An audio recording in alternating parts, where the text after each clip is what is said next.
और आपको बताएं कि बहरा अरब में शदीद समुद्री तूफान मौजूद है। समुद्री तूफान बाइपर जॉय कराची से 470 किलोमीटर दूर रह गया है, जबकि ठट्ठा से 460 किलोमीटर की दूरी पर है। महकमा मौसमियात के मुताबिक समंदरी तूफान से बराह रास्त कराची को खतरा नहीं, ताहम तेज हवाओं के साथ बारिशें हो सकती हैं।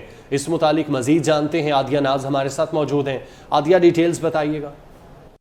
इस वक्त हम साहिल समंदर पर मौजूद हैं। चूँकि दफ़ा 144 नाफिज है, तो क्योंकि समंदरी तूफ़ान बाइपर जॉय जो है वो इस वक्त तकरीबन कराची से 470 किलोमीटर की दूरी पर रह गया और ऐसे में साहिल समंदर पर आने वाले जो हैं वो किसी सूरत बाज नहीं आ रही। आप देख सकते हैं मेरे बैग पर जो है वो DHS सिक्योरिटी है, जो कि लोगों को अंदर बैठने से या यहाँ साहिल पर खड़े होने से मना कर रही है। लेकिन हमारे लोग जो हैं वो अपनी ज़िम्मेदारी भी नहीं समझते और ख़ुद जो है वो लहरों को एंजॉय करने के लिए यहाँ पहुँच जाते हैं। कुछ ख़वातीन भी अंदर की तरफ बैठी हुई हैं। सूरत हाल ये है कि पुलिस की मोबाइल कभी आती है और वो इन लोगों को मना करती है अंदर जाने से। सूरत हाल ये है कि पुलिस एहलकार भी अब बेजार नज़र आ रहे हैं। वो भी कहते हैं कि इन लोगों को ख़ुद अपनी ज़िम्मेदारी जो है वो समझनी चाहिए। अपने बच्चों के हमरा, फैमिली के हमरा आ रहे हैं और इसको लहरों को देख रहे हैं। उनको ये लग रहा है शायद ये कोई इंटरटेनमेंट है, जबकि महकमा मौसमियात इसे शदीद समंदरी तूफ़ान कह रहा है।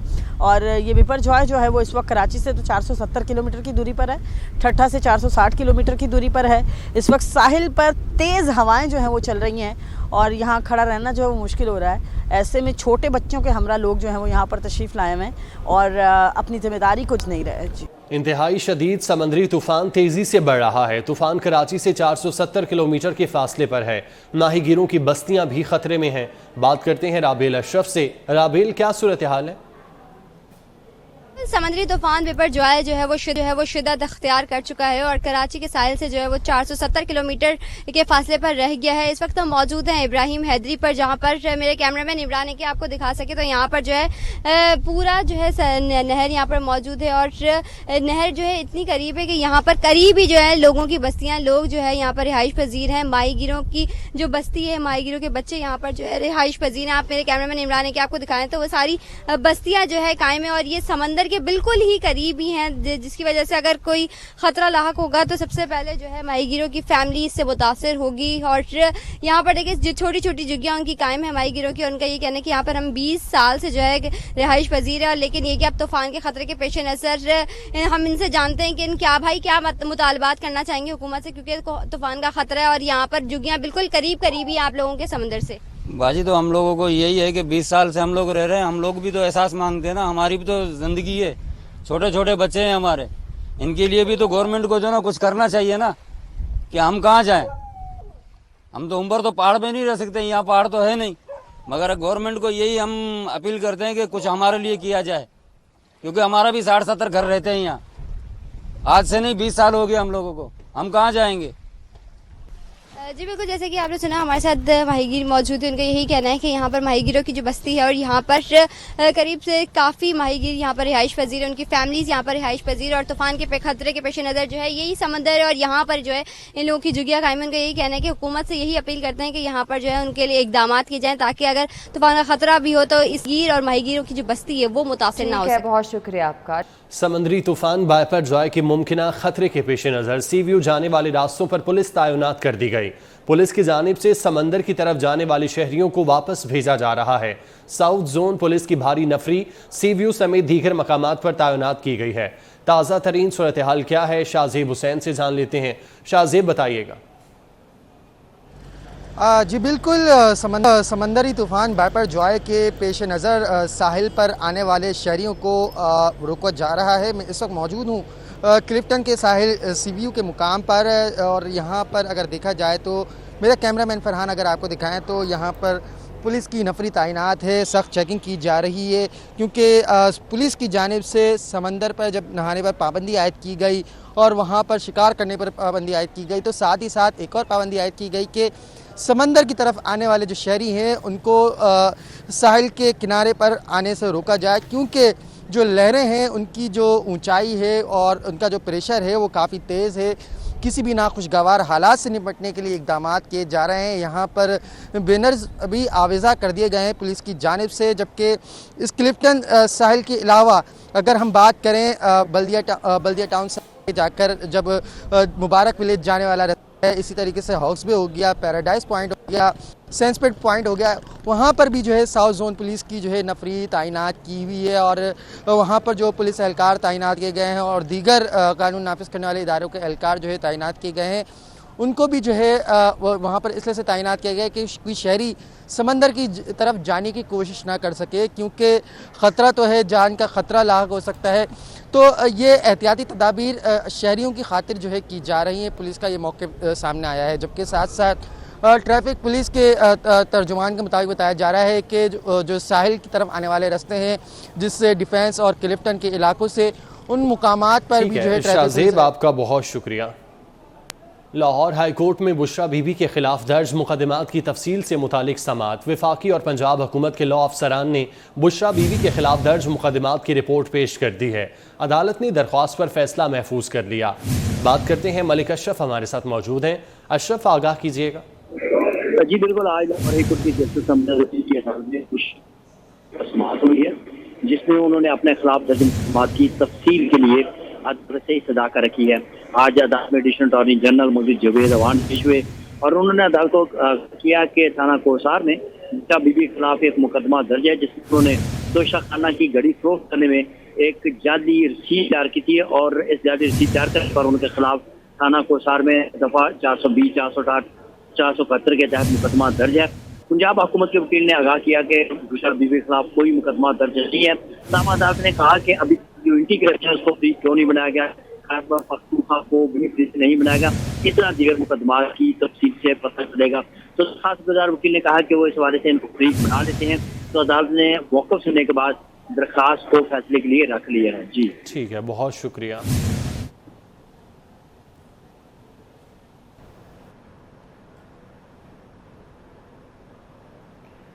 साबिक वज़ीर आला पंजाब उस्मान बुज़दार के खिलाफ नैब तहकीकात। ज़राए के मुताबिक नैब ने उस्मान बुज़दार को आज तलब किया। नैब की उस्मान बुज़दार को रिकॉर्ड समेत पेश होने की हिदायत।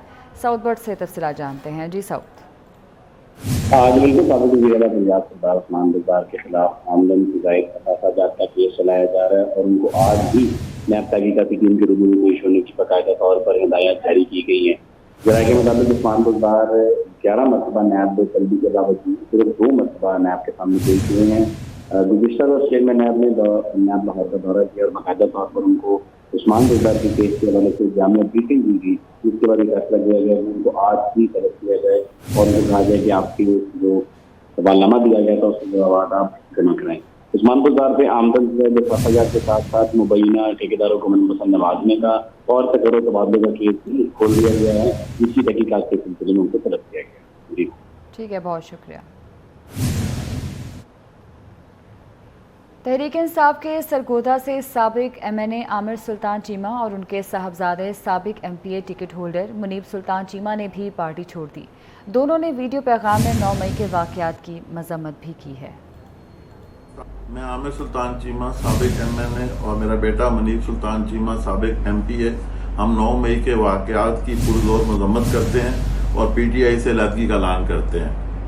पाकिस्तान की फ़ौज की बहुत इज्जत करते हैं और पाकिस्तान की फ़ौज के साथ खड़े हैं। शोधा की इस मुल्क के लिए बहुत कुर्बानियाँ हैं जिनमें हम कभी फरमोश नहीं कर सकते। इस किस्म की सियासत का ना हम हिस्सा हैं और ना हम इस किस्म की सियासत का हिस्सा बनेंगे। तहरीक इंसाफ को खैरबाद कहने वालों का सिलसिला थम न सका। PTI शोबा ख़वातीन से एक और विकेट गिर गई।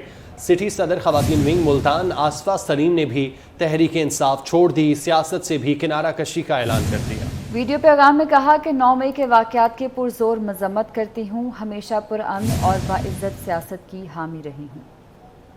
बिस्मिल्लाहिर्रहमानिर्रहीम। मैं आसफा सलीम मलिक सिटी सदर वुमेन विंग मुल्तान PTI। मैं हमेशा पुरअमन और बाइज़्ज़त सियासत की हामी रही हूँ और 9 मई को होने वाले वाक़यात की पुरजोर मजम्मत करती हूँ। इसके अलावा मैं अपनी कुछ निजी मसरूफियात की वजह से सियासत के लिए वक्त नहीं निकाल पाऊँगी, तो इसलिए मैं सियासत से किनारा कशी की।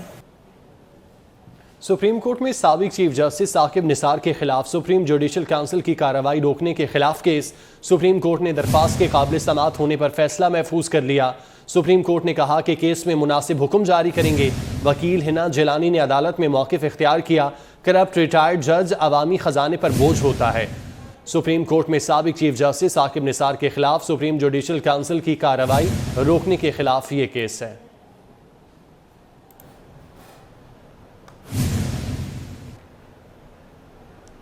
वज़ीर-ए-आज़म शहबाज शरीफ ने कहा है कि बजट 2023-24 नौजवानों की तरक्की, कारोबार और रोज़गार का तारीखी बजट है। आइंदा माली साल पाकिस्तान और अवाम की आमदन बढ़ाने का साल साबित होगा। नौजवान का मुस्तकबिल संवारना हमारी अव्वलीन तरजीह है। नौजवानों को 1 लाख लैपटॉप छोटे और रियायती कर्ज दे रहे हैं। वज़ीर-ए-आज़म ने कहा, नौजवानों की हौसला अफजाई के लिए बजट में IT कारोबार में टैक्स की छूट दी गई। 2000 अरब से ज़ायद किसान पैकेज से ज़राअत और किसान की बेहतरी का सफ़र तेज़ होगा। बजट 2023-24 में ज़राई शोबे के लिए मराद जारी रखेंगे। इन इक़दामात से ग़ज़ाई तहफ़्फ़ुज़ हासिल होगा। नौजवानों को ज़राई तरक्की में हिस्सादार बना रहे हैं।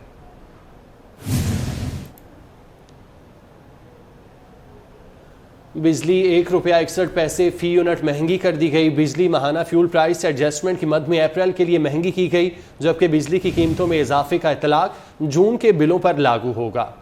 लाइफलाइन और के इलेक्ट्रिक सार्फिन पर इसका इतलाक नहीं होगा। अवैस कियानी से तफसीला जानते हैं। जी अवैस, बताइएगा। जी बिल्कुल, जो बिजली है ₹1.61 यूनिट जो है महंगी करने की जो है नोटिफिकेशन जारी कर दिया है पुराने। जो एडजस्टमेंट है ये अप्रैल के माह के लिए की गई है। ₹2 यूनिट के इजाफे का जो है दरख्वास्त की गई थी। जो इजाफे का जो इतलाक है वो के इलेक्ट्रिक और लाइफलाइन नहीं होगा, लेकिन उसके साथ जो रवां माह के जो बिजली के बिल हैं उन्हीं में ये वसूलियाँ जो हैं वो सार्फिन से की जाएंगी इजाफे हुए। ठीक है, बहुत शुक्रिया। सुप्रीम कोर्ट में पंजाब इंतखाबात और review of judgment and order act से मुतालिक केस की समाअत जारी है। Chief justice of Pakistan Umar Ata Bandial की सरबराही में 3 रुकनी बेंच समाअत कर रहा है। जस्टिस एजाजुल एहसन और जस्टिस मुनीब अख्तर बेंच का हिस्सा हैं। चीफ जस्टिस पाकिस्तान ने कहा कि रिव्यू एक्ट से मुतालिक दरख्वास्तें पहले सुनेंगे। हम पहले रिव्यू एक्ट सुनेंगे, उसके मुताबिक फिर इलेक्शन केस देखेंगे। वकील तहरीक इंसाफ वली जफर ने कहा कि हमने रिव्यू ऑफ जजमेंट एक्ट से मुतल्लिक मुतफरिक दरख्वास्त दी है, उसे भी सुना जाए। दरख्वास्त गुजारों ने review of judgment and order act पर हुक्म इम्तना की इस्तदा की, जिसको सुप्रीम कोर्ट ने मुस्तरद कर दिया। चीफ जस्टिस पाकिस्तान ने कहा कि केस सुने बगैर मफरूज़ों की बुनियाद पर कैसे हुक्म इम्तना दे दें। सुप्रीम कोर्ट ने इलेक्शन कमीशन के वकील सजील सवाती की इस्तदा मंजूर कर ली है। चीफ जस्टिस पाकिस्तान ने कहा कि एक्ट से मुतल्लिक तमाम हक़ाइक़ देख कर फिर नजर सानी केस को आगे बढ़ाएंगे। तो ये समाअत जारी है। Chief justice of Pakistan Umar Ata Bandial की सरबराही में 3 रुकनी बेंच समाअत कर रहा है।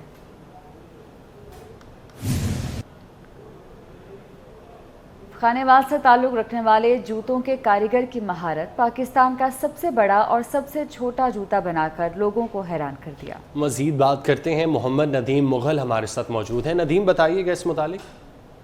बिल्कुल, इंसान के इरादा पुख्ता हो और मेहनत और लगन के साथ जो काम करना चाहे उसमें वो कामयाबी हासिल कर सकता है। ये साबित किया है खानेवाल के जूता बनाने वाले एक कारीगर गुलाम फरीद ने, जिसने 4 फुट लंबाई और 2 फुट चौड़ाई में जूता तैयार किया है और उसके साथ साथ सबसे छोटा जूता तैयार करने का भी एजाज़ हासिल किया है, जिसका साइज़ 3 इंच और 1.5 इंच है। सबसे छोटा जूता ये है जिसे कहा जाएगा कि दुनिया का सबसे छोटा जूता, और सबसे बड़ा जूता ये जिसकी 4 फुट लंबाई है और 2 फुट जिसकी चौड़ाई है। लेकिन इसको कैसे तैयार किया गया, इस पर कितनी मेहनत आई है, कितने अखराजात आए हैं, इस पर हम बात करेंगे। कारीगर गुलाम फरीद हमारे से मौजूद, हमसे जानेंगे इस हवाले से। जी गुलाम फरीद साहब, बताइएगा कि ये 4 फुट लंबा और 2 फुट चौड़ा जूता बनाने का ख्याल आपको कैसे आया, इस पर कितनी मेहनत लगी और अखराजात कितने आए? सर, इसका हमारा एक प्लान था जूता तैयार करने का। पहले हमने एक तैयार किया था 3 फीट का, तो हमने सोचा कि उससे बड़ा जूता भी होना चाहिए, तो ये फिर हमने 4 फीट का जूता तैयार किया है। सर, सबसे पहले तो इसका पैटर्न कटा गया है, फिर उसके बाद इसकी पूरी तैयारी शुरू हुई है, अपर तैयार हुआ है, फिर इसकी बॉटम हुई है। तकरीबन 7 दिन लगे हैं हमें। अखराजात इस पर कुल कितने आए हैं? सर, 80,000 तो इसके पैटर्न कटने की मजदूरी है जो कारीगर लेता है। फिर उसके बाद इसका मटेरियल यूज़ हुआ है, लेदर लगा है, इसमें शीट का इस्तेमाल हुआ है, जॉब लेट का इस्तेमाल हुआ है। तकरीबन कोई 1,20,000 रुपये हमारा खर्चा आया है। जी सर, बिल्कुल लोग जूते की तरफ देखे हमारी शॉप पे आ जाते हैं, एक एट्रैक्ट करता है लोगों को अपनी तरफ, तो उसके साथ साथ हमारी जो वैरायटी है हमारे पास वो हमारी अल्हम्दुलिल्लाह सेल होती है। जिसने जूता तैयार किया है शॉप के बाहर मौजूद होता है, शहरी अट्रैक्शन पैदा करता है जूता, और शहरी चले आते हैं, इसके साथ सेल्फियाँ भी बनाते हैं, इसकी तस्वीर भी बनाते हैं, और साथ साथ गुलाम फरीद के हाथ की बनी उनके साइज़ के जूते हैं उन्हें भी वो पसंद करते हैं। जी, न्यूज़ स्टूडियो से फिलहाल इतना ही। मज़ीद बाखबर रहने के लिए आप देखते रहिए 24।